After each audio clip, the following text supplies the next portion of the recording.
still working on bringing you the minority press conference in a bit. But before we do that, head of payment systems at the Bank of Ghana, Seto Amediku, says Ghana's mobile money penetration is not bad, contrary to some views that the country is trailing behind other countries like Uganda, Tanzania and Kenya. Speaking at the 3rd Joy Technology and Innovation Summit in Accra on the theme The Impacts of Mobile Technology on Mobile Services, the head of payment systems of the central bank stated that government's decision to use the platform in the payment of some services has reduced fraud and corruption. The central bank has been very proactive. We established a payment system department to clearly cater for payment needs solely. Formerly, payment issues were handled at various departments. There were no coordination. Currently, as we are speaking, our government is using mobile payments to transfer money to lively empowerment against poverty, to the ordinary in the rural area. I think the data we have here, and which we publish on our website, does not support some of the issues we are talking about. We are not doing badly, but we still have room to move forward. And I think, let me tell you, even Kenya, Tanzania, Uganda, they are coming down to Ghana now to learn about some of the innovation. We talk about innovation. We earlier talked about banks linking mobile money wallet to bank account. Let me tell you, more than 10 banks have done that. We've given approved authorization to more than 10 banks that have already doing that. Now, what we need to do now is how do we leapfrog, use this channel to do more things. I'm taking a taxi, like what we talk about. Instead of the taxi driver says that he needs you giving me money, he just asks you of his number, he transfer. Currently, as we are speaking, over 107,000 mobile money agents across all over the country. And we are talking about only 1,300 and something bank branches.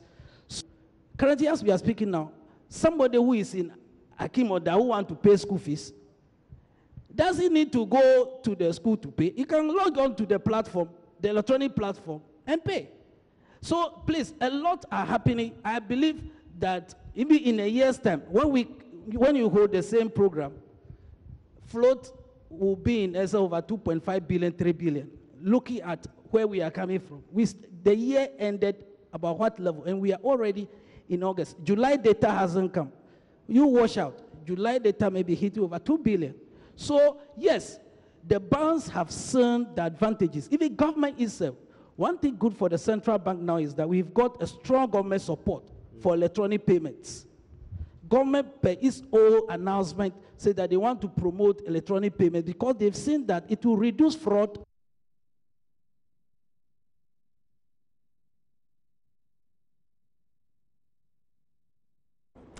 Well, we're still waiting for that presser that will bring it to you in a bit, but let's look at some other stories now. It is a land of gold engulfed in controversy between local miners and Chinese who are providing technical support to the local miners.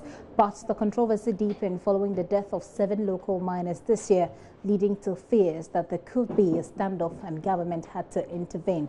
Today on JoyNews Agenda, which focuses on Galamsey, Upper East Regional Correspondent Albert Sori chronicles event in the Talensi district town of Bani, where locals in the area are constantly at loggerheads with a foreign mining company known as Shanji Mining.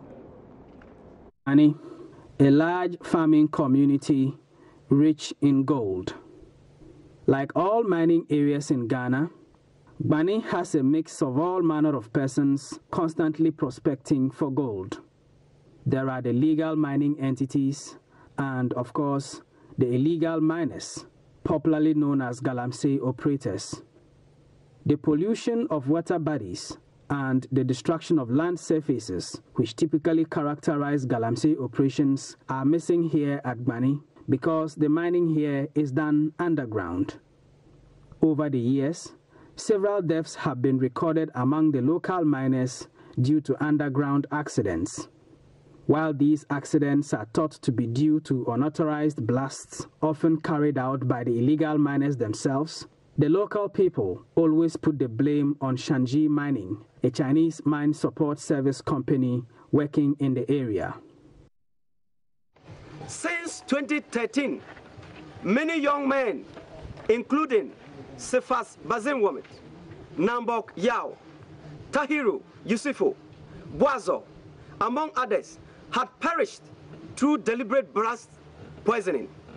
Shangzi Mining Ghana Limited practices bad mining against the standard regulation. They blast unannounced. This was Charles Boazo, a youth leader at Gbani, addressing a press conference in May this year, few days after 7 miners had been killed inside an underground pit near the concession where Shangji Mining operates. The Shangji Mining Company denied responsibility for the deaths of the miners, but government subsequently directed the company to suspend operations to allow investigations into the matter. However, that did not put an end to the controversies between the local miners and the Shangji Mining Company. Last week, some workers of the Shangji Mining Company told JoyNews while they were underground on routine checks, they were attacked by some illegal miners. So when we were there, the Galamsey boys entered inside. We shouted at them and we arrested 3 of them. So we asked one of our workers to take them out and come back because some were inside. So the Galamsey boys, some ran out and have to organize their boys inside again. So before we realized, there were like 50 people inside. There were many, and that night we can't count them, but there were many, and they have to beat us. When we saw them, then we were waiting for them to come so that we would talk to them.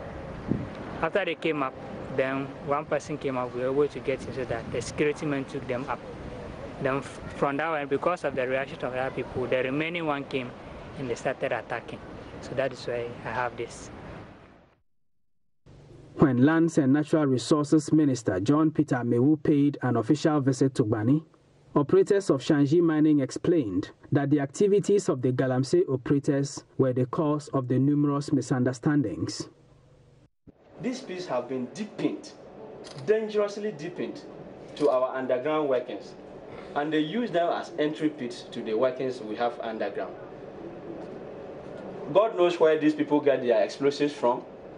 They drill and blast our support pillars, all in the purposes of stealing the ore underground. They convey with them weapons such as claps, locally made pistols, hammers, chisels, whatever. The Lands and Natural Resources Minister toured various areas at Gbani where Minerals Commission officials revealed that some of the illegal miners have managed to dig some pits which are concealed in their homes. They often use these pits as access routes to go underground and carry out their mining activities without being detected. Illegal miners are able to dig, create their own shafts to access the ore bodies of this mining company. And so I think it's proper we take up the matter. What the government keep on saying day in, day out is a methodology that is adapted in the practices of the mining. That is, I had discussions with the regional minister, and he's going to take up the matter seriously. Some of these small-scale associations under our multilateral mining integration project, they've been catered for in that. This house is said to be hiding one of such pits, but at the time of the minister's visit, the owner was not around. No illegal miner would speak on record for fear of getting arrested. However, most of them insist that Galamsey is a means of livelihood for them, and government has to take a second look at its stance on Galamsey. For JoyNews, Albert Sori, reporting from Gbani.